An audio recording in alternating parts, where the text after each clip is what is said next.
Privet les amoureux de la langue russe.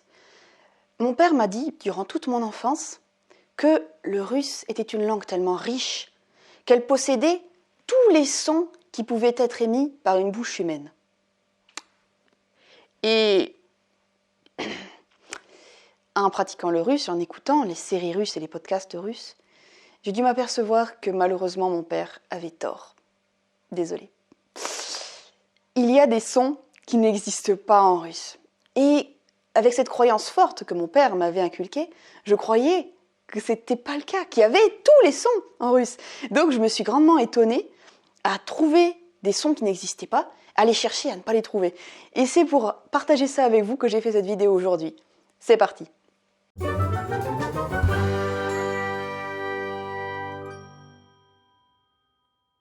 Avant d'entrer dans le concret, 2 choses pour lesquelles je vous invite. La première chose, c'est d'aller faire un tour sur mon groupe Facebook Parler russe en 1 an. Un groupe de partage, d'entraide, de soutien pour apprendre le russe. Vous avez le lien juste en dessous.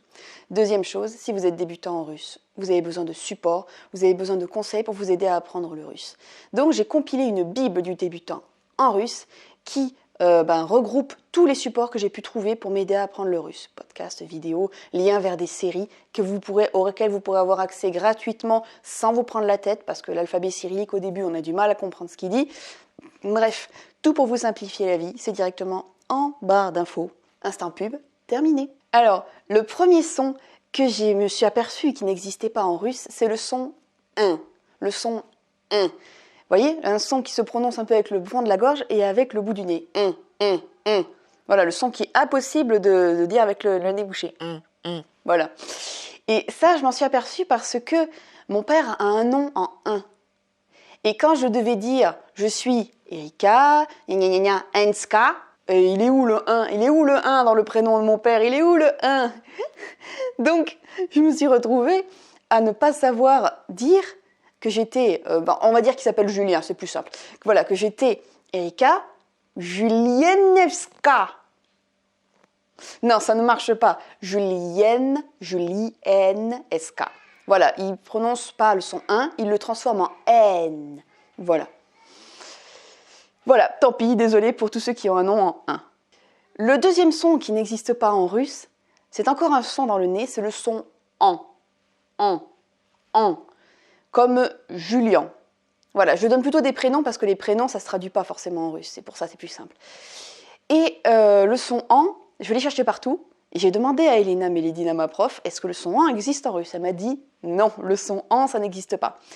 Donc, voilà, pas de peau, encore un son qui n'existe pas en russe pour nous les Français. Et vraiment pas de chance pour ceux qui ont un prénom en.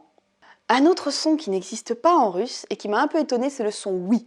Oui, ça je m'en suis aperçue quand je commençais à regarder des dessins animés en russe. Vous savez, les vieux dessins animés soviétiques.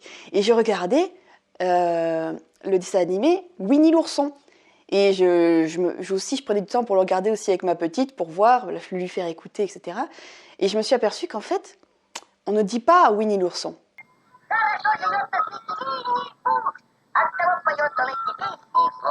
On dit Vinipour. Vinipour.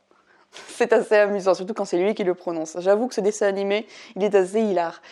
Et en fait, il le prononce Vinipour, sans doute parce qu'en anglais, c'est Winnie the Pooh. Winnie the Pooh. Et vous, qui connaissez mieux la langue russe que moi, confirmez-moi ou corrigez-moi dans les commentaires. D'accord sur ce point-là. Donc, le oui, le son oui, W-I, n'existe pas en russe. Encore un son qui n'existe pas en russe, c'est le son 1. 1. Je sais que selon les régions de France, le son 1 existe plus ou moins, d'accord ? Mais dans le sud, le son 1 existe. 1 comme 1, 2, 3. Voilà. Donc le son 1, UN. Voilà, c'est un son qui n'existe pas. C'est aussi un son qui est très porté dans le nez. Hein. Le son on, O-N, on. L'avez-vous déjà entendu en russe ? Si c'est le cas, c'est que vous êtes très fort. Parce que j'ai vraiment vérifié auprès d'Elena, le son on n'existe pas en russe. Voilà, donc Constantin, je me demande comment il le prononce. Konstantin. Dans les commentaires, corrigez-moi ou confirmez ce que je viens de dire, d'accord ? Autre son que je n'ai pas retrouvé dans la langue russe, c'est le son L. L. Je sais que le son L, c'est un son E avec un L après, mais en russe, nous avons le E, le L, un L et deux LE. Voilà, comme un Raphaël. Et en russe, ce n'est pas le E et le L qui font le son L. C'est le son E et le son LE qui font le son L. Enfin, j'espère que je me fais bien comprendre, c'est peut-être un peu alambiqué, mais en tout cas, le son L, c'est quelque chose que je n'ai pas retrouvé dans la langue russe. Autre son qui n'existe pas en russe, et ça ne m'avait pas frappé parce que, étant française, pour moi c'était tellement naturel, c'est Elena, ma prof, qui me l'a souligné, qui m'a raconté une anecdote vraiment amusante. C'est que le son R n'existe pas en russe. Ils ont que le R roulé. Comme certaines vieilles personnes le disent encore dans certaines parties de la France. Certains accents, voilà, français anciens, le disaient. Le son r.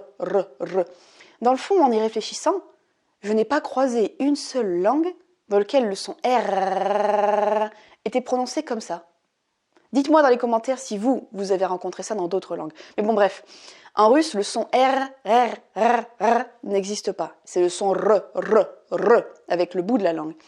Et Elena m'a raconté que c'était très amusant parce qu'elle a un fils. Et quand cet enfant était petit en Russie, donc avant qu'elle déménage en France, ils avaient voulu apprendre à parler à l'enfant, comme tout le monde. Et l'enfant ne disait pas le R, comme les Russes, il disait le R, comme les Français.